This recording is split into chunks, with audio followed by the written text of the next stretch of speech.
Ladies and gentlemen, welcome back to Morning Shot. It is a Monday, and today we need to sort of dissuade ourselves of a few things. There is a liquidator and his son who was assassinated during the course of the last 2 weeks. His name was Murray, and he worked for Sechaba Trust. And what is interesting about Sechaba Trust is somehow this company manages randomly to get all the biggest liquidations in the country. And when I mean big, Come, Bosasa, Radovan Krejcir, and a variety of others that are fairly well known. So Sechaba Trust is really sort of the preeminent liquidator in this country. And with the news that Murray, the main director and liquidator of Sechaba Trust, has been assassinated, News 24 in particular has been saying that this is probably due to his work, along with, his work in Bosasa. A lot of high-profile people were in his line of sight, so therefore he had to be silenced, almost as if to make Murray look like a hero. But there's a fundamental problem with that particular analysis. I don't work in liquidations at all. I do know people who do, and liquidations in South Africa is one of the dirtiest businesses one can ever make. Because the dirty little secret of Sechaba Trust is that it is mostly owned by a member of parliament for the ANC. His name is Matole Motshekga, and if that surname sounds very familiar,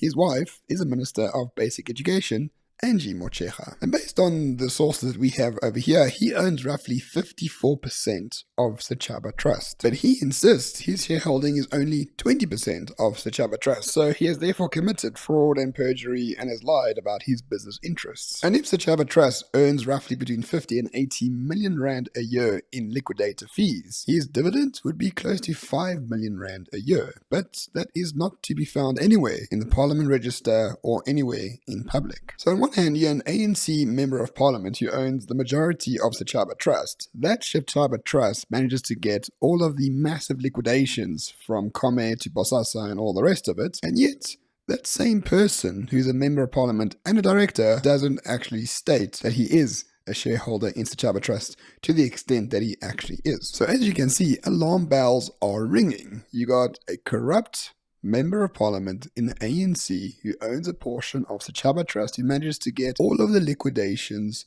of value, which is very odd because if you know anything about liquidations, you get appointed as a liquidator by the master's office, and somehow for Sechaba Trust to get provisionally appointed on all of these huge liquidations is a bit suspicious. Except it's not suspicious when you actually know how the shareholding actually works. Which brings us back to Murray, the man who was murdered in his car. He is the director of Sechaba Trust. He knew that Mr. Motshekga was the main shareholder in Sechaba Trust, so therefore no doubt they had a very cordial working and personal relationship because they sort of owned the company together. And if my assumption is correct, that they are able to get these liquidations due to corruption in the master's office, then my friends, Murray is not a hero in any way whatsoever. I mean, I don't think he should have died, don't get me wrong, but he's not a corruption buster. He is within the very machinations of the corrupt nature of South Africa. But if you look at News 24's coverage of Murray's murder, it seems like this guy was like some sort of hero, right? Some sort of whistleblower, some sort of corruption buster, and he was killed because he was getting too close to powerful people. But that just cannot be the case. You cannot take part in a criminal, corrupt enterprise like liquidations, get all the huge liquidations from the master's office, and then somehow be a whistleblower or somehow be a corruption buster. That's not how it works.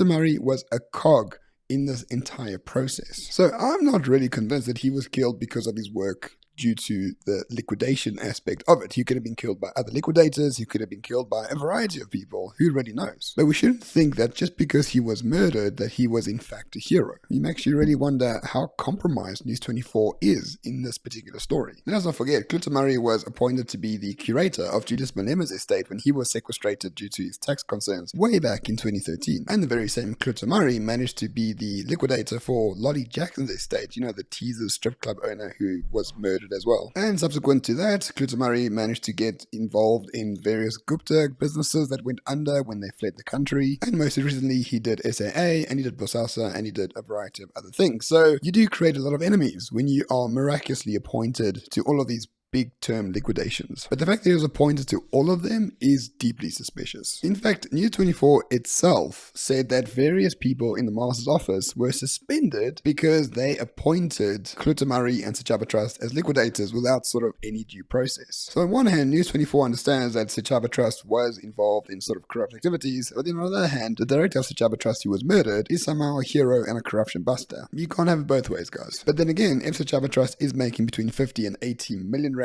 a year in liquidator fees, I'm sure all of that stuff is worth it. And speaking of money, if you look at Bitcoin right now, the exchanges are crashing all over the place. Let us not even talk about the bank runs happening in America, and the central banks are printing money faster than ever. Of course, Bitcoin actually fixes this, but it only fixes it if you actually have Bitcoin in your own personal wallets, which is why we support Bitvice, the sponsor of this video, because Bitvice is the only company where you buy Bitcoin from and they deposit it directly into your personal wallet. So in essence, your Bitcoin is with you, fully in your control and fully safe from any external activity. It's a bit like having gold in your own safe rather than having it somewhere else. And to make it even easier for you to buy Bitcoin, they now have a product called Sat Stacker, which allows you to buy Bitcoin on a weekly or monthly basis, just like a simple debit order. You buy the Bitcoin, it gets deposited directly into your private wallet. So Bitvice is by far the best way and easiest way and safest way to accumulate Bitcoin. So head on over to bitvice.io to set up your account, or just click the link in the description below. So my friends, let me know down in the comments down below. This Sechaba Trust seems to be an essential part of the criminal state, the mafia state that South Africa is today. I don't think anyone's a hero in this particular regard. Liquidators, by and large, it's a dirty business. And Klutamari, God bless his soul, but he's certainly not a hero or a corruption buster. He actively took part in very, very dodgy activities. And with that, I'll see you all tomorrow.